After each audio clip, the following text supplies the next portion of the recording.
Baik, assalamualaikum warahmatullahi wabarakatuh. Perkenalkan, nama saya Nurul Islamiyah dengan NIM 240501501 079, Fakultas Bahasa dan Sastra Universitas Negeri Makassar. Adapun tujuan pembuatan video ini adalah untuk memenuhi tugas ujian akhir dari salah satu mata kuliah, yaitu perkembangan peserta didik, di mana saya akan menceritakan beberapa pengalaman-pengalaman saya dan mengaitkannya dengan teori-teori perkembangan peserta didik. Langsung saja, pengalaman saya yang pertama yaitu ketika saya duduk di bangku sekolah dasar kelas 3, di mana orang tua saya merantau dan untuk sementara saya tinggal di rumah nenek. Nah, di situ karena seperti rumah nenek pada umumnya yaitu sepi dan kurang orang, saya mencoba keluar dari rasa itu dan akhirnya saya menemukan sebuah cara, yaitu meminjam buku-buku, membawanya buku-buku dari perpustakaan sekolah dan membawanya pulang. Lalu saya membaca buku setiap sore dan malam atau setiap sepulang sekolah, dan kebiasaan itu terbawa sampai sekarang. Nah, kemudian pengalaman yang kedua yaitu ketika saya memasuki jenjang SMP, di mana waktu SMP saya bersekolah asrama. Nah, di asrama ini berpengaruh dialek dan berbagai bahasa saya menjadi terpengaruh oleh beberapa teman-teman saya yang berasal dari berbagai daerah. Nah, kemudian pengalaman yang ketiga yaitu adalah ketika masa remaja. Nah, menurut saya masa remaja merupakan masa-masa di mana masa-masa yang sangat bersemangat, di mana kita tidak mau mengalah, tidak mau berkompromi, dan tidak mau taat pada aturan. Saya juga seperti ini waktu remaja. Saya tidak mau untuk menaati aturan-aturan di asrama dan sering melakukan pelanggaran-pelanggaran kecil, sehingga saya menjadi berteman baik dengan hukuman. Kemudian pengalaman yang keempat yaitu adalah ketika saat ini. Nah, dewasa ini saya sangat sering untuk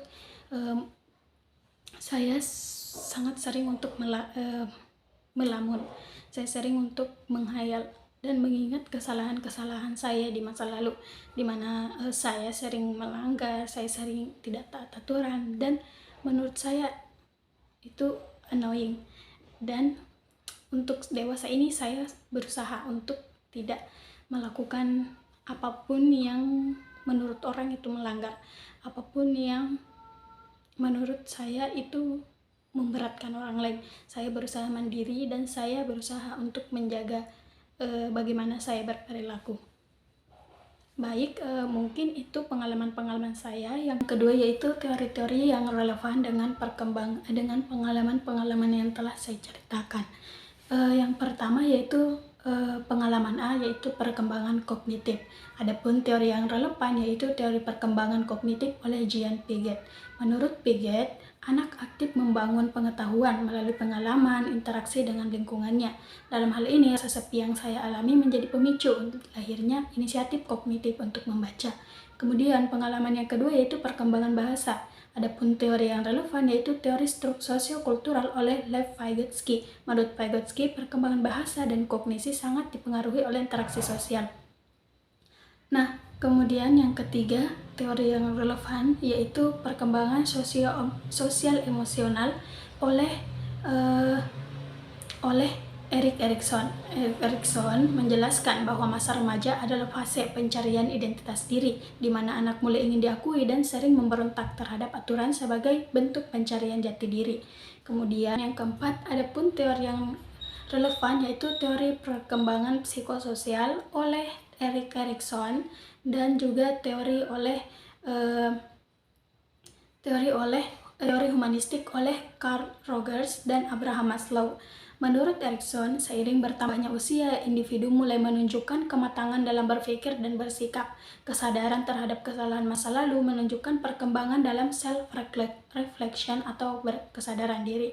Sementara itu, menurut Maslow dan Rogers, individu yang mulai menerima dirinya, memahami kekeliruan dan berusaha menjadi lebih baik, menunjukkan aktualisasi diri, yaitu tahap tertinggi dari perkembangan kepribadian manusia.